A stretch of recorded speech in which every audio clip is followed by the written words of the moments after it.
Welcome to the Doctors Making a Difference podcast, where we help physicians to be empowered with the tools they need to be successful in medicine, in finance, and in life. Join us as we highlight doctors and other professionals around the world who are making a difference.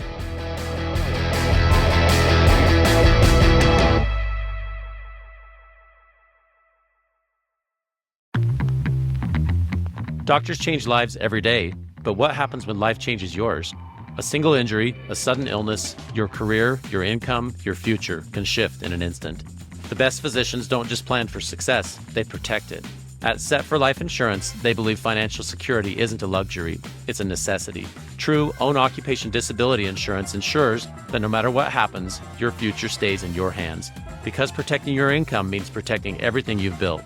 Visit drpodcastnetwork.co/set for life today. Secure your future before life makes the choice for you.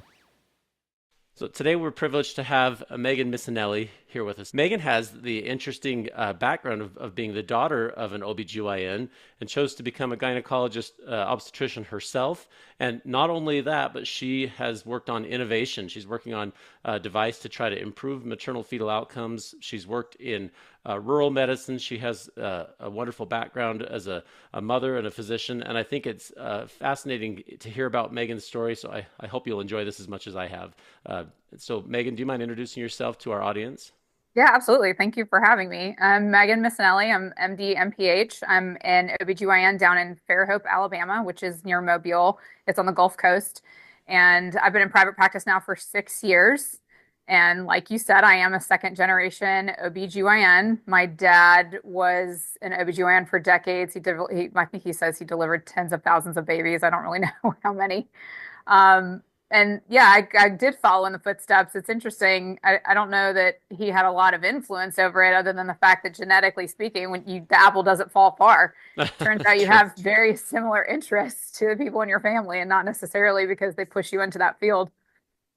That is interesting. Yeah, I wondered about that because I have kids and I've got 4 kids and 3 of them are almost, I guess the youngest one's 11, but the kids are all kind of in those teenage years trying to figure out what comes next. And when they talk about what am I going to do? I don't know if I want to be a doctor. I don't want to be up in the middle of the night delivering babies like dad, or that kind of stuff. And so how did you choose to do that, despite that background, kind of seeing what your dad had gone through?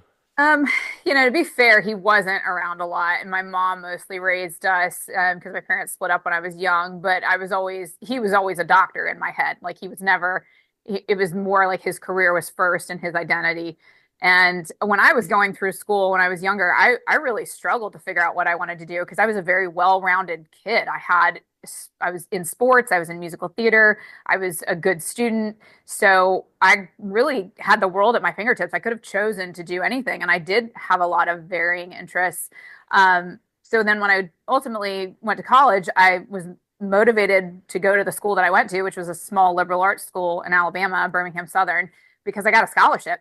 Right. And I really didn't know what I wanted to do. So I was like, well, I'll just go because I got money. And then I Right. got there and I think I really floundered. And I think it's important to mention that because even though I had a professional parent and, the expectation is you're going to college, you're going to be successful, not everybody's there at 17, 18 years old. And a lot of young people don't know what they want to do. And that's okay. You don't need to go straight through school. I really admire the European model. I think those kids that take gap years, I think that's huge.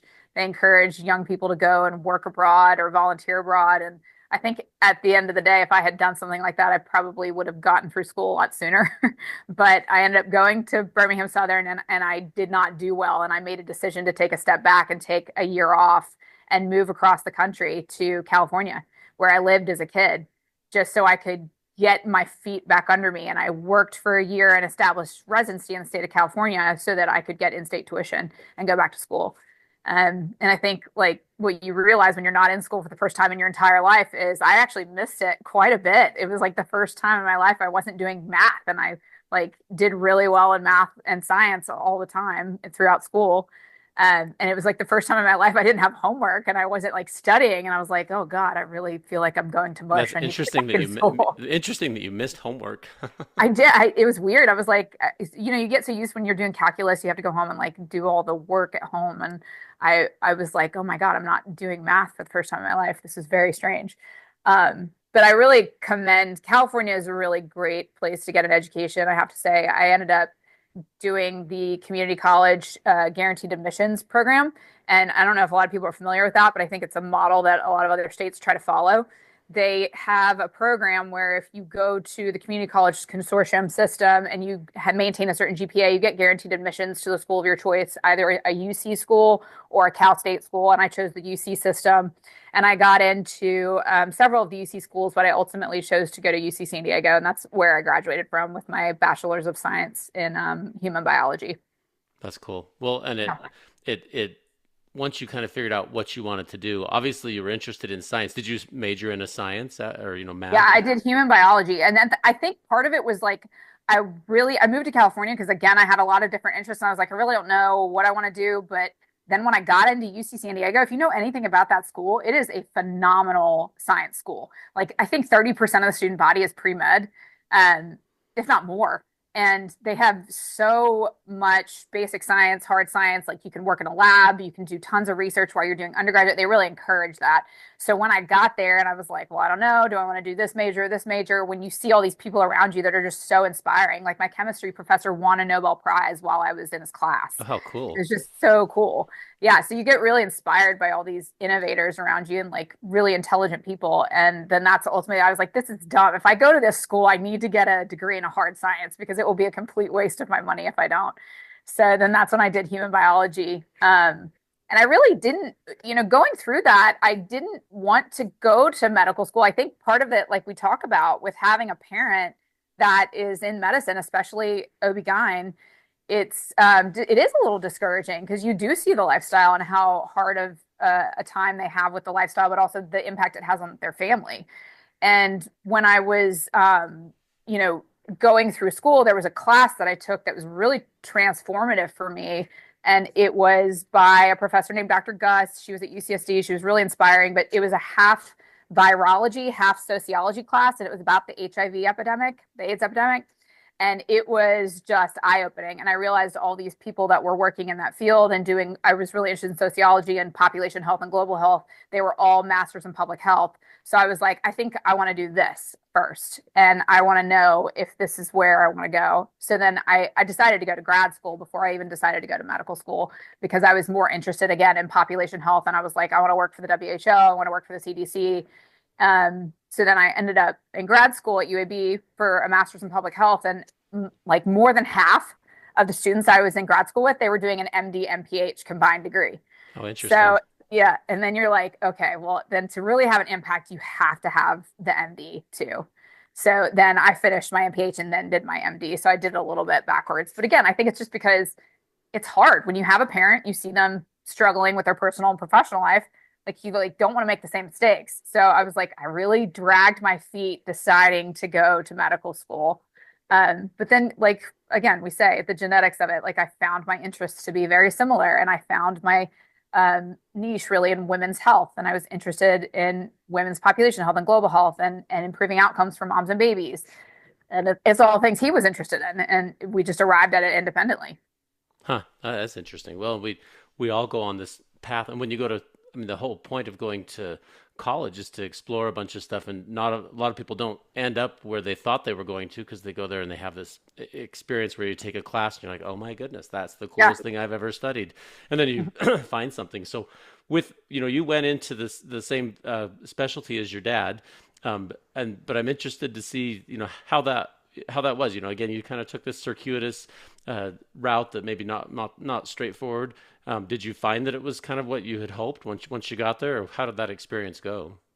Yeah, I once I got into, going to grad school and doing the public health, population health, it is just being surrounded by intelligent people and people that are making a difference. And it's just really inspiring and motivating.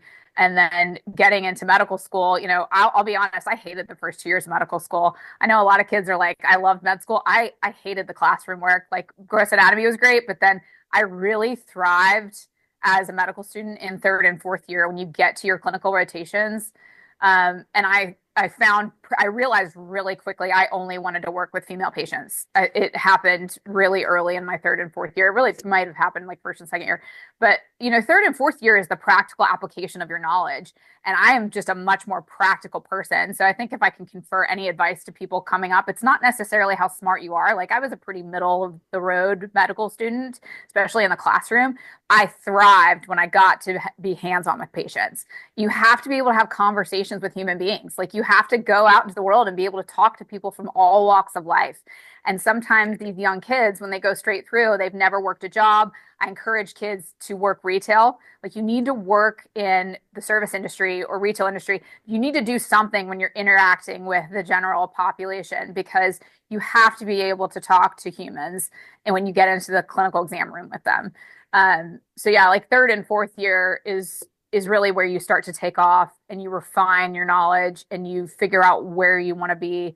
And I just fell right into it. It was a no-brainer for me. I wanted to do women's health. I was really interested in OB-GYN. My department really took me in and let me do a bunch of stuff with them outside of my clinical rotations.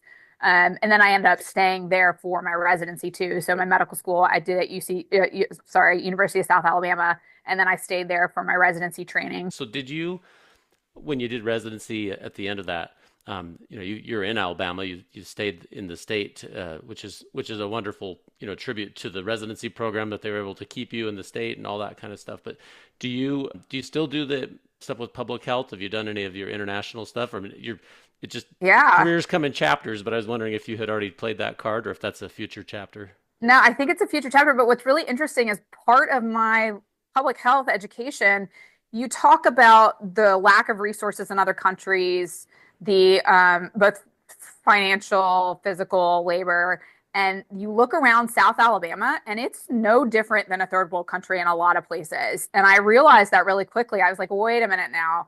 And I started to have a problem with international work in the sense that like, it's high and mighty of us to go somewhere else and tell people how to do things when we can't even clean up our own house. So I really wanted to focus on Alabama, women in Alabama, rural health, maternal and fetal outcomes here in the South.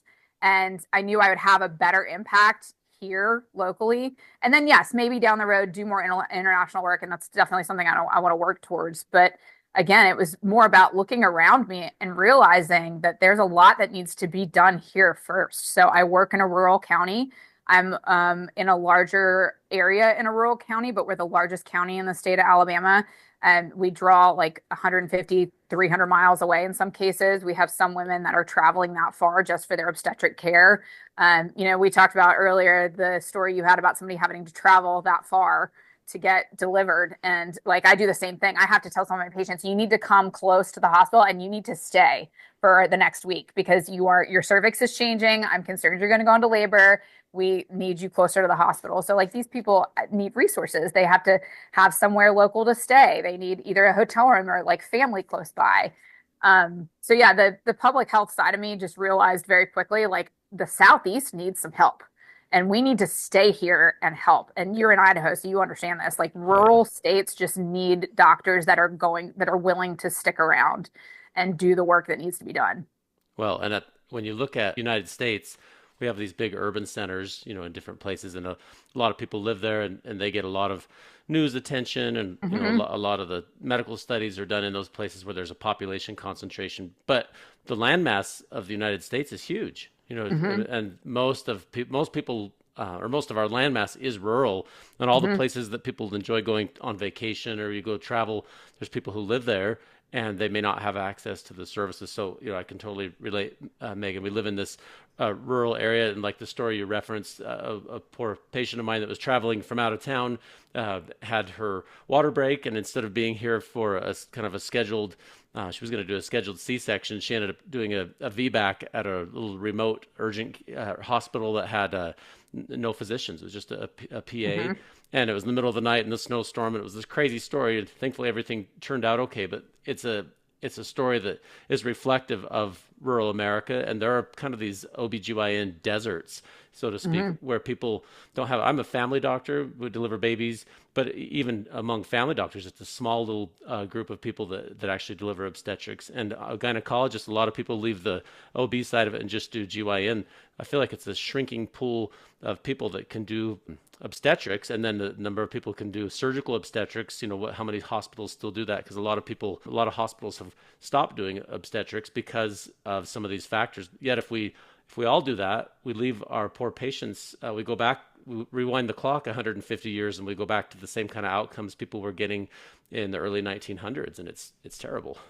Yeah, I do. I think we're seeing that in the state of Alabama because I know I hear almost, monthly of a hospital system closing their obstetrics unit because the liability is just too large and they don't have physicians that they can recruit to the area. And we're gonna see worse outcomes. I think we already are, but it's going to get worse, I think, in the next decade, especially in the Southeast. Yeah. Well, and the reason I think you and I can probably agree on this. The reason that I do obstetrics is because I care about moms and babies. I want those outcomes to be good. I would want my family members, my sisters, my aunts, my cousins, other people. I would want them to have excellent obstetrics and outcomes where they can come and say, okay, let's. It doesn't matter who's actually leading that charge, but someone's going to help you walk through this process.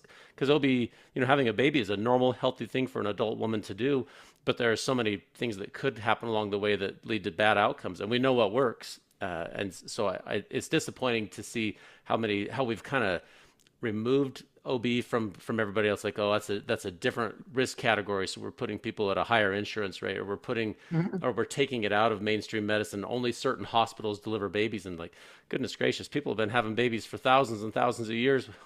We need to not make it like this special unicorn of a medical thing. Like, that should be something that if you go to a hospital, pretty much anywhere you go should know how to take care of a mom and walk somebody through labor and delivery, because we were all born, and that's the only way I humans. know. That's how it's got to be. And so it just, I mean, that's kind of a sidebar issue, Megan, but I care so much about moms and babies and outcomes, and so I'm glad that you're focused in on that. Yeah, I totally agree with you. There's like a lot of fear with just generalists or ER doctors with obstetrics. Like anytime you know this because you work in the ER too, but Right. like anytime somebody that doesn't know anything about delivering a baby and a mom rolls in and she's about to have a baby in the ER, it's like complete chaos. And it's like, well, wait a minute. Sometimes they just fall out and it's great when that happens. So just stand back Sometimes. and wait. Yeah. Yeah. Um, so I mean, yeah, it's something that like as my career grows, I want to be able to again help the women in the rural Southeast and see outcomes improve. And like you talk about the research at the larger institutions, yes, you're right. Like urban areas, they're just really sexy. Everybody wants to live there. They've got great hospitals. But one of the things that I've just been really interested in over the last, I guess, few years is the amount of research you see that is in these urban areas and how it completely neglects minority women. And you see all of this good data coming out, but none of the data is representative of the larger population as a whole. And right now I'm doing a program at UAB. It's on AI and medicine. And one of the things we're learning with AI and models is that the training data is not representative of the whole. And we're seeing the same things we saw in academic research, where you have like Mayo Clinic pumping out research, but it's largely white patients from the Midwest. We need some more research studies in the rural southeastern United States that's representative of the larger population. Yeah, no, so I mean, there's a couple of points kind of threaded through this. One is that our training model needs to make sure we are training a broad swath of people who can deliver obstetrics across the United States. Another one is the regulatory environment. Why would a hospital um, choose to slash be allowed to close their OB services to say like, Right. Yeah. sorry, we don't deliver obstetrics. They don't pay enough. They're too high a liability. We can't find doctors who want to do it. The regulatory environment in the state makes it difficult for us to employ OBGYNs or family docs that deliver babies. And so it takes it really from this very formal system to an informal kind of lay midwife sort of system where people are getting really variable experiences, and so that concerns me. And just one story to highlight it: like Yeah. when I was in residency, in Indiana. I had a great training. We had just such wonderful training across the spectrum. And so I would go moonlight in the ER in one of these other hospitals toward the end of my residency in the ER. And I remember I didn't realize when I started there that they didn't do obstetrics. And one time we had this poor laboring patient come in, and I'm like, okay, well, I delivered 3 babies this week. Let's go. No Yeah. problem. And then I had this this ER nurse brought, it was a garbage bag. She brought me this garbage bag. This is our OB kit. I'm like, and inside, like, there was a bulb suction, and there was like A towel. a towel, an umbilical Yeah. cord clip. I'm like, Yeah. really? And they were just so anxious to get that person out of there in an ambulance down the road. And like, what in the world? I mean, like, this is a Yeah. hospital, right? We have oxygen, we have suction, we've got blankets, we got sterile equipment. Let's deliver the baby and get everything here safe, and then can move the baby somewhere else if everything's stable. But we don't want to send a mom who's at 8 centimeters in an ambulance with a Yes. paramedic. And anyway, it was just kind of mind-boggling to me. And this was only 45 minutes away from where I was doing my training at a bigger hospital. And so Hmm. but the point is, we have all these barriers that I feel like are somewhat artificial, that we have allowed our system to create to make it harder for us to deliver obstetrics care, high quality obstetrics care, to women in rural areas. And it's something Yeah. that I feel like physicians kind of need to lead the charge, because our I don't know that our other policymakers and stuff like that really have the same level of understanding as someone who actually delivers babies. Totally agree. That's funny you talked about the lay midwife thing, because we're experiencing that right now in the state. They just approved lay midwifery for home deliveries maybe a couple years ago. But the problem is really there's this power struggle going on between midwives and physicians, and I think like people that are more on they're in line with like the natural birthing and home birthing and this like anti-Western medicine approach. And then you've got the doctors over here that are like, this is dumb because your outcomes are worse. You guys need to be in hospitals. And you really can't have this battle. You need to find some common ground, because they're going to be, quite frankly, we need people probably delivering at home in this state, because again, we talk about the travel distance, the inability to get adequate medical care where they are. Well, okay, if you've got people willing to go out into the community to deliver that care, then we need to support that financially from the state's perspective. Maybe give them more education. Let's create, like the UK system has like this army of nursing midwives that goes out into the community, and it checks on moms and babies, and it delivers at home. It's like nobody wants bad outcomes. We want moms delivering in hospitals, but you can't just close hospitals and then not give an alternative. So we've got to be able to work with everybody, from legislators to midwives to nursing midwives to lay midwives, and try to deliver some form of care to these women out into the community. And I have an experience like that. I had a patient that, well, you talked about it in the ER itself, but like I had a patient whose baby died because she chose to have a home delivery. And we don't want that to happen. We want there to be people that are educated, that are out there helping these women labor at home. And if they are choosing to deliver at home, recognizing when they are at their limits of their delivery of care, and they need to get them to an appropriate facility. So I think it's really on both sides, but there needs to be some better conversations for sure. Right. Well, and to my point I said earlier, I think it behooves us as physicians to become involved in the policy creation, because it doesn't do any good for us to compete and say, okay, all lay midwives are bad. Right. Yeah. That's dumb. It would be better to Yeah. say, okay, we have this common goal. Let's understand what this means, and then from the regulatory side, what's appropriate to the public. What's the level of training that we would want, where somebody's coordinating with a larger center, and still honoring the desire to deliver at home, and avoid a lot of intervention. Because we probably the same thing you do, Megan. When patients come in to deliver, I always tell the moms, like, hey, you're the queen of the day. We'll do what you want to do, but That's great. but I'm going to talk you through every decision. I'm not, I had one patient that was so worried. I don't want you to do the cascade of interventions. So no cascade of interventions. Yeah. I'm like, hold on, if you're not in jail, only thing, every decision we decide to talk about, I'm only going to recommend it if there's something going on, and you and I will talk about that. Sometimes Yeah, things happen exactly. speedy in obstetrics, but it's just you and me. There's nobody else whispering over my shoulder telling me what we have to do. It's going to be us, and I want the kind of that same mindset for our midwife colleagues and others to say, okay, here's the things that make sense. And when you spot a red flag, you need to know what it is and need to know Yes. what the evidence says to do on that. When everything's delivering great and the mom is totally healthy and they're fine, we don't It's need the fabulous. fabulous. We don't need the Yeah. interventions. I'm on the phone. I'm a phone call away if you need me, etc. But you don't. But we do have to kind of make it so that these policies and the way we interact with this obstetrics team isn't adversarial, but is instead collaborative. And I think we would get better Mhm. outcomes. But the problem is, I know in Idaho, our legislators are aren't medically trained, and so we come up with a lobby group that says, hey, we want to allow lay midwives to do this, or we want to allow hospitals to do this, and we make policies that ultimately end up creating all these barriers for women Mhm. to receive high quality care. So anyway, I know it's kind of a sidebar, Megan, but I'm pretty passionate about it because I want excellent outcomes. Like nothing else really matters. We were all born, like I said, and I would want someone there to be able to deliver the next generation of babies and have those excellent maternal and fetal outcomes. Yeah, same. I think I pride myself on my obstetric care. I have a very low C-section rate. I have an extremely low primary C-section rate. I can count on two hands the number of episiotomies I've cut in the last 6 years. Right. Same thing with vacuum deliveries. I just there's a lot of shift because we have a lot of younger women graduating residency programs, and I think we're all childbearing age that we want to see this taken back out of the hands because a long time for a very middle of the century, it was a lot of old white men making It decisions was, for a right. lot of women. And that, it's not to say that like they were all evil, awful people, but there was a lot of decision making that did not take a woman's body and longevity into account. And there was like routine episiotomies cut and forceps deliveries all the time.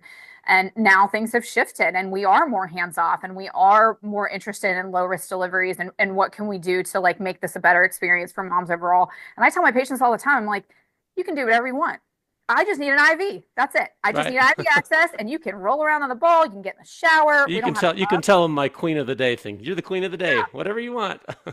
And I'm like, I'm never going to make a decision in this process without talking to you first. And I can also count on one hand the number of stat C-sections I've done, and we deliver 32 weeks and up at my hospital, Right. and we have since I've been here. So there's just we all need to just take a step back, take a breather, involve moms in the decision making process, and everything kind of works itself out, you Yeah, know? no, I think it makes sense, and I love that you're focused on that, Megan, because it is good like outcomes, and I like the idea that's collaborative and conversational, and I hope we'll remove the stigma from patients a little bit. That if I go to a hospital, I'm gonna have all these things done to me, and when you go there, Mhm. you sit down with your doctor and be like, okay, well, what works for you and for your baby, and you're right, the number of stat C-sections where somebody's abrupting and the baby's dying, and I mean those are horrible. We've all been a part of those, Mhm. but those are pretty rare, thankfully. Yeah, they are So, very rare. but I even like teach my patients the tracing. Like if I'm oh sitting yeah, there and they're on the monitor, I'm like, look, we're gonna look at this, and I like educate them on what's happening. I'm like, this is why we're doing what we're doing. yeah, This is this is why we can do intermittent monitoring on you. So as long as baby looks like this, you're good. We'll put yeah. you on for 15 minutes and take you off, and then you can walk around and do what you want to do. Well, and to that point, sometimes sometimes I've found that moms who have delivered in a big medical center where there's 25 patients laboring on the labor deck versus Hmm. coming to a smaller facility where you might be just one or two of you in labor at a time. It's a different experience, and most moms enjoy that, a little bit Yes. more attentiveness, a little bit more time, but I think our outcomes are equally good, and I think we can distribute that outcome model across the state, and even with the midwife model, if we do some appropriate training so that people don't feel like they're at odds with physicians, but in collaboration and kind of knowing when to intervene and when not. And that's anyway. This is a big national I know. discussion that needs to happen, but it's like, We're going to well, solve all the problems and we're yeah, yeah. but it's to the point. This podcast is for physicians, and if you're Yeah. a physician and you have the ability to get involved in policy creation or get involved in your state medical chapter or run for politics, I mean, we need more doctors at the policy making table because these kind of decisions aren't made appropriately when we have people who are just lobby groups rather than people who are actually decision makers who've worked on the clinical side of medicine. Yeah, and at the hospital level too, just the administrative part of it, like we want to see physicians have similar outcomes because if you have one physician that's an outlier that's having excellent outcomes, but your patient population is the same, then you need to be able to look at all the physicians and be like, okay, this is somebody who's leading by example. What are they doing differently from you that you can change your practice to have better outcomes like they have? And there just needs to be a little more interaction from like a hospital administrative standpoint to include all the physicians and make sure everyone's on the same page and everyone's practicing evidence-based medicine. No, Yeah. I totally Um, agree. yeah, because I mean, we just have our maternal and infant committee meeting, and there's one physician in particular at another sister hospital to us, and the episiotomy rate is still like 50 to 70%. Oh my goodness. And Wow. it's like 0% at our hospital, or like one, very, very low. And there, you have to be, as a physician, willing to take criticism and change your practice as evidence changes. And you need to you need to put the ego out of it. And I think that's where one of this particular physician has a problem. They don't want to be told what to do by somebody else. We're like, well, to a degree, but you need to be able to change your practice as times change too. Yeah. No, I think that behooves all of us to step back once in a while and say, am I the ego person? Yeah. Am I that person? Because it hopefully you go into this to help patients and Yes. and if that's the root of the goal is to help patients, hopefully you'd have enough humility to say, well, if the outcomes are better by doing this intervention, I'll do that thing because I want the outcomes to be good, not so much because patients want to honor me as their doctor, but rather I want excellent outcomes. They didn't pay me just for to give them all my opinions. They paid me Right. to bring evidence-based medicine to their situation. Yeah, Yeah. absolutely. Totally. So Megan, talk with me. Just kind of shift gears for a second. You mentioned you're a mom, and you went through before we started the podcast. You talked a little bit about the challenges of going through residency training and stuff, trying to kind of fill both roles as a parent and a resident. And I think I mean, I had kids when I was in residency, but it's different, I think, as a woman than as a man. And I want to hear just kind of how that experience went because it's not always linear. It's challenging, and certainly there's lots of people who have had similar experience. I wanted to hear if you're willing to share a little bit of your experience. Yeah, sure. So I got married when I was in medical school, and I had my first kid my fourth year of medical school, and then my other two while I was in residency. And really, by and large, the messaging you get as a female going through the medical training program in the United States is you need to delay childbearing. You cannot do both. And if you know me more on a personal level, I very much don't like being told what to do. So when somebody's like telling me that I need to live my life a certain way, I'm like, that's bullshit. You should be able to have kids when you want to have kids, and the system should support you doing that. And we shouldn't be telling these women that they can't have kids if that's what they want. And I know a lot of people. I have a lot of friends that they delayed childbearing, and now they're in their later half of their 30s or early 40s, and they are now dealing with infertility issues. And I think the data shows that women that go through medical training in the United States have like a much higher infertility rate. It was a double-edged sword. Having children, again, I was very much there. I was ready. My husband and I were ready. We had kids. I had excellent outcomes, I have to say. If I did not, it would have been probably disastrous, and it would have derailed my entire education because I had my second kid when I was in my second year of residency. And anybody will tell you in OB/GYN residency, second year is a terrible time to do it. You're like It's hard. you're running the board, you're doing more 24-hour calls than you ever will in all of residency. But I did it, and I had a excellent vaginal delivery, no complications. But at the same time, I had a residency coordinator that was not really engaged in how to support young women having children. And I had to come back to work after 3 weeks. Hmm. And I had to go back postpartum 3 weeks to working 100 hours a week. And I look back on it now and I say that to people, and it seems like another world and totally bizarre that you would have to do that. And I tell patients that, and patients are asking me for 12 weeks, and I'm like, sure, whatever you need. I will give you as much time postpartum as you need You're to very recover. compassionate on that. Yeah. And then I tell them I had to go back at 3 weeks, and they're like, well, how the hell did you do that? And like, I really don't know. I have an excellent support system. But if I was, I had a lower income, I didn't have a husband who was in his professional career and had a decent lifestyle and like quality of life, then we wouldn't have been able to do it. And I had family support too. So again, it goes back to like women in the Southeast that don't have resources, that are lower income. We're asking women to do a lot. We're not giving them a lot in return. And we're not supporting them as much as we should. But yeah, I had my second year of residency, my third and my fourth year of residency. And I remember going to like a board review course and I had like a 4-week-old baby on me and I was in a room and you get nervous as a mom when your babies cry. You're always like, oh my God, they're annoying everybody. But I went into that room and I was like, you know what? This is a room full of OBGYNs that are about to take their board exam. If they're going to get mad at me for my baby crying, they need to look at themselves and not me. Well, that's So true. yeah, I just sat in the back of the room and breastfed my baby when I needed to, and yeah, it worked out. But again, I think the important thing is like we need to be encouraging young women to fulfill both their professional and personal lives because we need more women out in the workforce. This is where this whole work from home debate gets into with women is like it let more women enter the workforce than ever before because they were able to balance their work and home life. Um, so yeah, I did it by the skin of my teeth, but somehow got through it. Well, Yeah. that is amazing, Megan.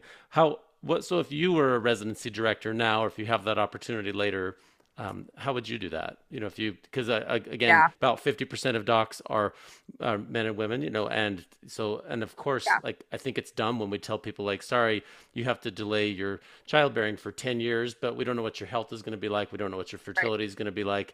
Yeah. Because, it's a job. Like at the end of the Yeah. day, I love what I do, but I'm first a dad and a husband and Mhm. a family member and I'm a physician, but that and I'm passionate about what I do, but it is a job. So you hate to tell people in training, sorry, you can't do these most important parts of your life, because people then at the end of it they feel like they've been told what to do, and maybe you feel a little bit unfulfilled and shallow. And I think it is wrong for somebody else on the outside to tell you how to time and have your family like that. It Yeah. seems crazy, ludicrous that somebody would tell you that you must do it this way. Yeah. I think first and foremost, residency training needs to change to focus on quality and not quantity. Had I needed more time off in my second year, I would have been penalized and forced to stay on beyond my 4 years of residency and complete additional training in order for it to be considered quote unquote adequate. So I think we need to have better measurements along the way for quality of resident and their accomplishments and their milestones that they're meeting, as opposed to just straight numbers like how many badge hysts do you do, how many abdominal hysts did you do, right? Then I think residency training programs need to provide childcare. End of story. I think that if you are a residency program in the United States and you are not providing childcare for your residents, you are behind the times. And there's larger institutions that are doing that, but apparently this is a struggle at smaller institutions. And I think we all need to figure out a way to make that happen because if you had childcare on premises, it would improve outcomes for the moms and the kids.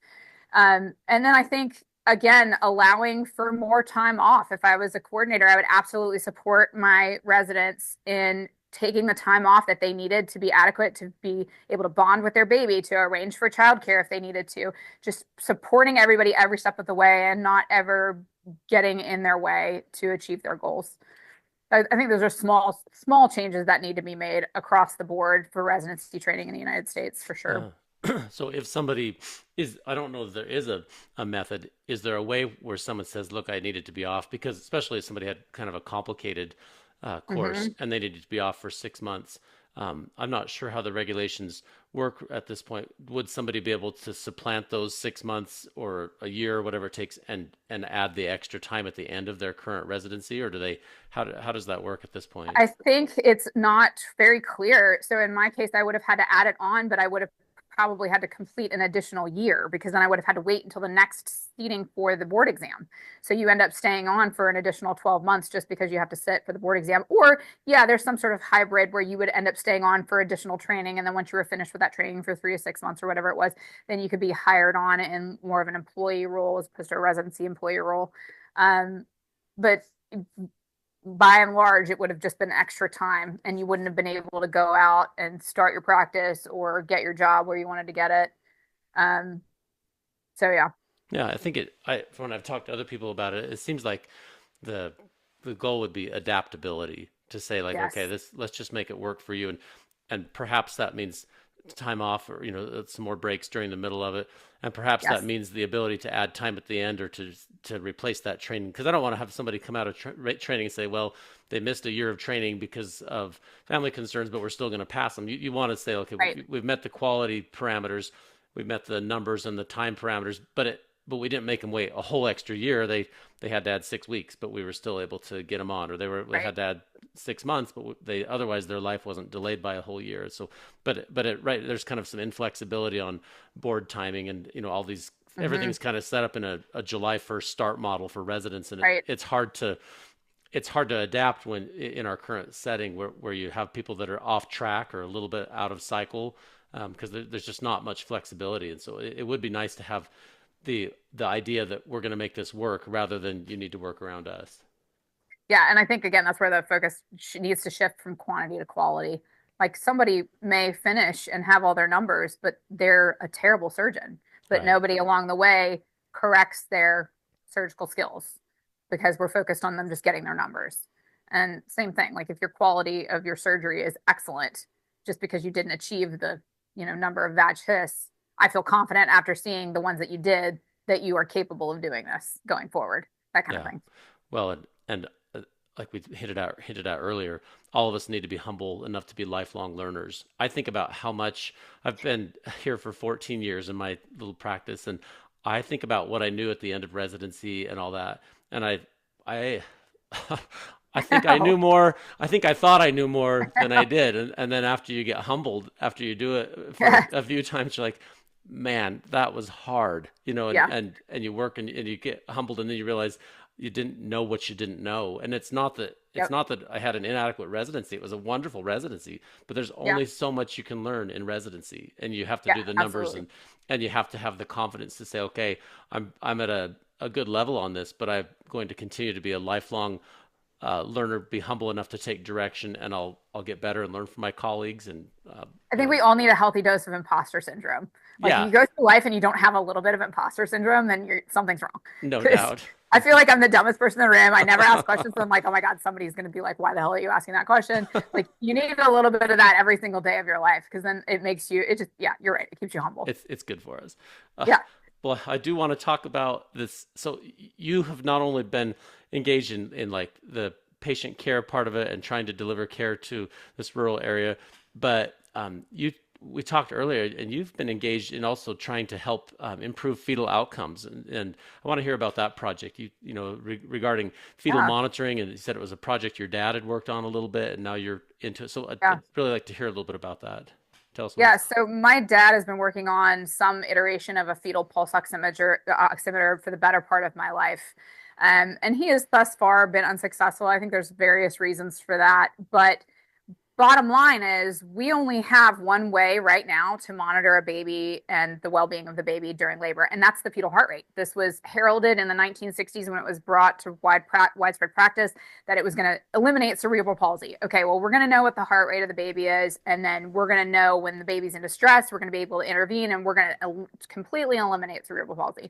Well, decades later, we're still using it, and we know how imperfect it is because it did not eliminate cerebral palsy and it just increased C-section rates to the tune that they were the highest they were in the 1990s. And we had to go, okay, guys, we got to back off and figure out why our C-section rate's so high. So we need to get better at interpreting this tracing.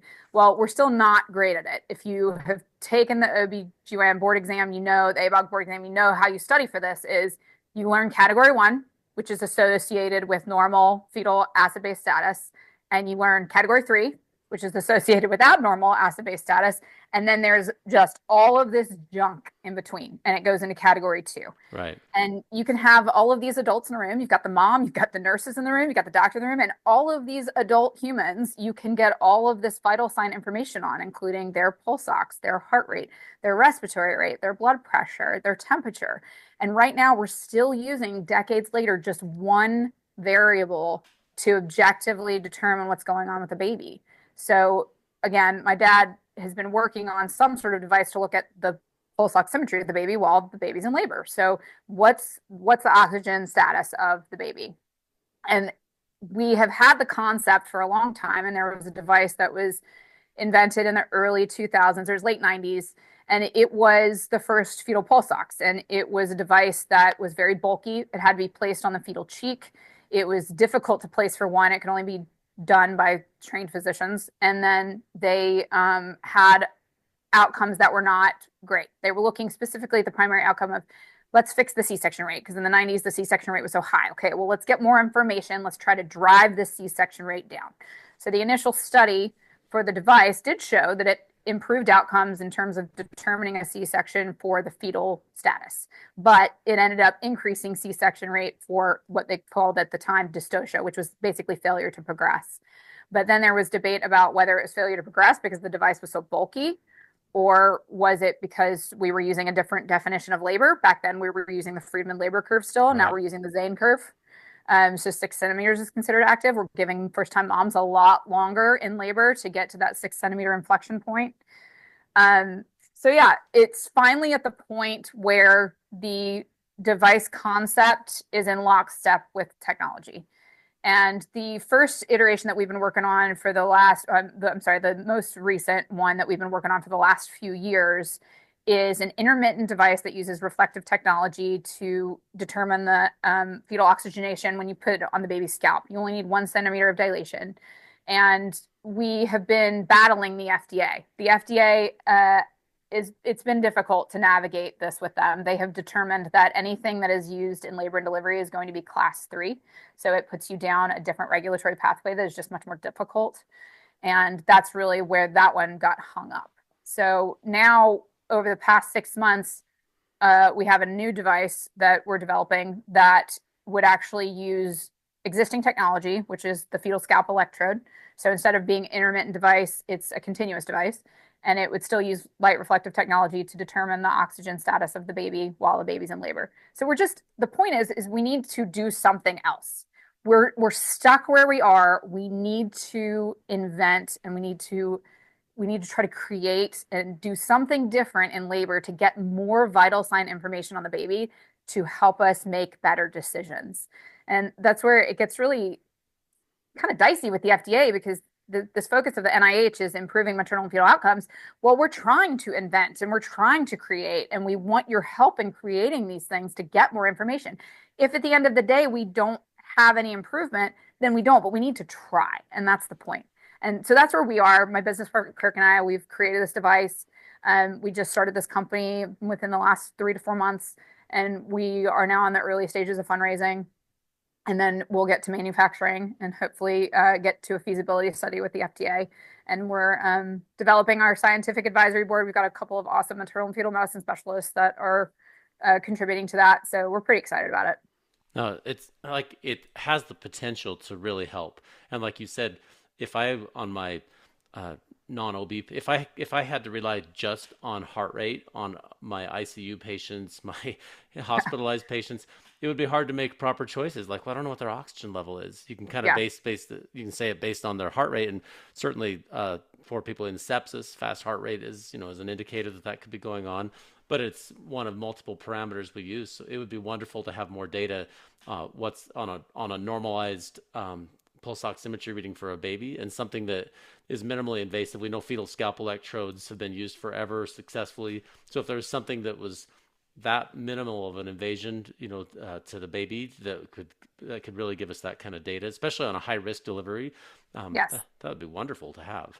I think ultimately having some sort of intermittent device that we can use periodically to check the oxygen status of the baby would be great. But I think getting us away from continuous monitoring to get to that point, we need something to bridge the gap because you're not going to have physicians out in the community getting rid of the continuous monitor. We talked about how the liability is so great. Well, that proves to be the point with physicians in private practice is that they're scared and they don't want to just stop continuously monitoring a baby. They're even nervous just to do intermittent on low risk. So we need something that's in between. And if we can get heart rate information, if we can get temperature information, if we can get oxygen information, just any more vital information on the baby during the labor process, then hopefully it will help us make better decisions in the long term.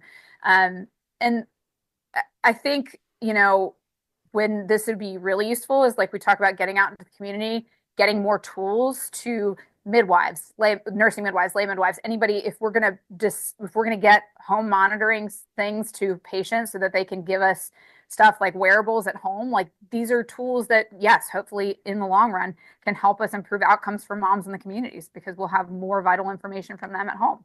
Yeah, no, I love what you're doing. So tell us how, I mean, me or we got hundreds of people that will listen to this, how can we get involved? Because I think this is something that's important. And whether you do obstetrics or not, this is important. Again, we all start this way. We all have to have a successful delivery for life to begin. And so if when we Mhm. talk about these outcomes, it's more than just what's happening in one hospital, one place. This has the potential to affect people worldwide. And so I'm really interested to hear what kind of what's the next step. Yeah, that would be the goal. I mean, I would love to see this deployed worldwide, but ultimately right now, it's something that over the previous company where we were working on the intermittent device, I find that there's a lot of people that are looking for like the med tech unicorns and they're in the business world and they don't understand the practicality of some of this med tech technology. And like, I think there just needs to be more physicians involved in the creation and fundraising and investment of these devices because we're the ones that are going to be using it. It's going to be because we see the practical advantage of these things. And it's not just some guy in Silicon Valley like, oh, this is the next cool thing. Like, I want physicians to be involved from the ground up in from like concept to creation to investing to deployment to studies, everything. So really at this point for our company, we're just in the early stages of fundraising, but we really want to get doctors involved in that process. Yeah. No, I agree with you. How do doctors get involved? Yeah, I mean, investing, obviously, but then like the scientific advisory board, like we want maternal and fetal medicine specialists that believe in this to be on our scientific advisory board to get our name out there to help us deploy at least nationwide when the time comes and be able to do a widespread study that's like a multi-center national trial.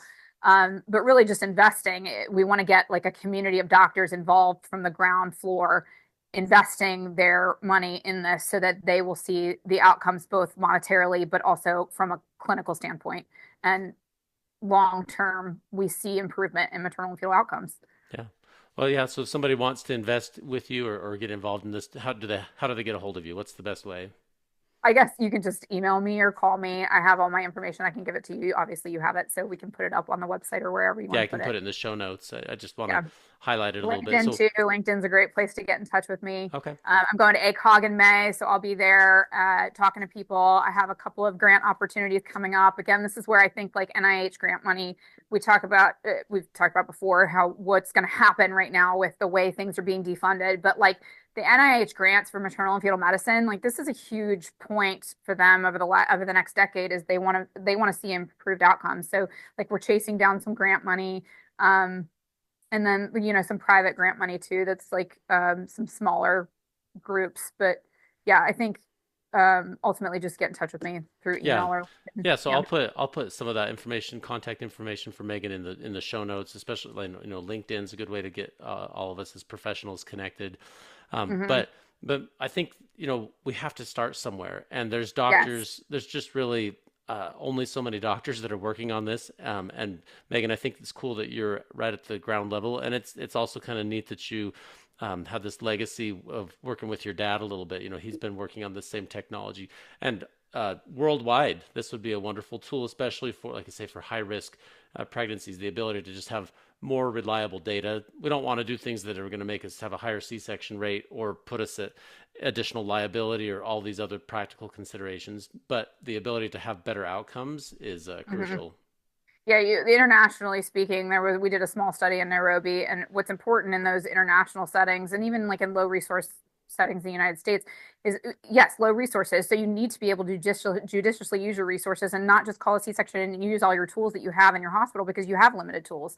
So getting more information to the physician or nurses monitoring the labor process, we need to try. We need to do something. So we're just trying. And again, at the end of the day, if it's not working, fine. That doesn't matter to us. What matters is that we are making an effort, and I have clinical expertise to be able to do that. And that's why I think doctors need to be more involved in innovation because we're the ones sitting there and we're going to say this is going to work, this isn't going to work, and people in a room that have no clinical experience can't do that.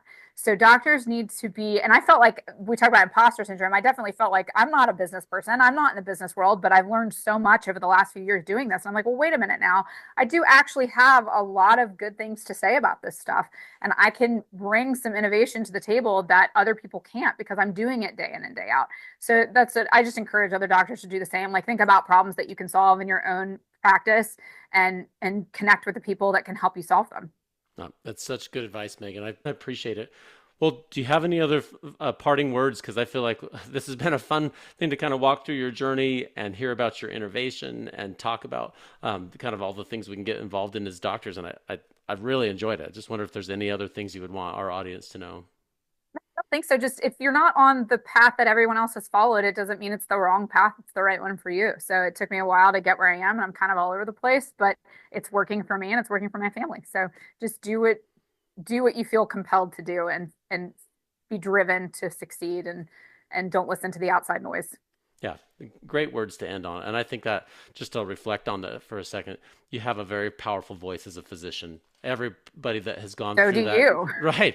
I'm Yeah. just, but everybody that Yeah. has paid that price and said, look, I've gone through medical training and residency, and I have years of experience. There's just only so many of us, and when you use that voice to try to do good for other people, and when you are involved in working with other doctors, it really does carry more weight, more impact than you might think. And so the fact that we can get involved in a lot of different things like this is awesome. So if you're a person that feels compelled to do it and it's that time of your life to get involved, by all means, get started. So thank you, Megan, for sharing your Yeah. story. I really Thank appreciate it. you. Yeah, I Yeah. appreciate it too. Yeah. I look forward to keeping in touch. Thank you.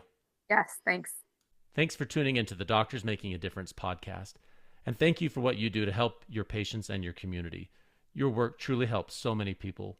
We produce this content to help you have the tools you need to stay in medicine and to highlight the amazing work being done by physicians around the world. Please note that while I am a physician, and many of the guests on this program are also physicians or other professionals, the discussions on this podcast do not represent my employer or any professional organizations to which I belong. This podcast is for your information and entertainment only, and should not be taken as professional advice. You should seek appropriate professional advice pertaining to your own situation. Please check out more of our content on our website, doctorsmakingadifference.com. Also, please follow, like, or subscribe on your podcast player or YouTube channel and give us a 5-star rating. It really helps to spread the message. Finally, if you'd like to be a guest on the podcast, or if you'd like to nominate someone else to be a guest, please visit the website or email admin@doctorsmakingadifference.com. See you next time.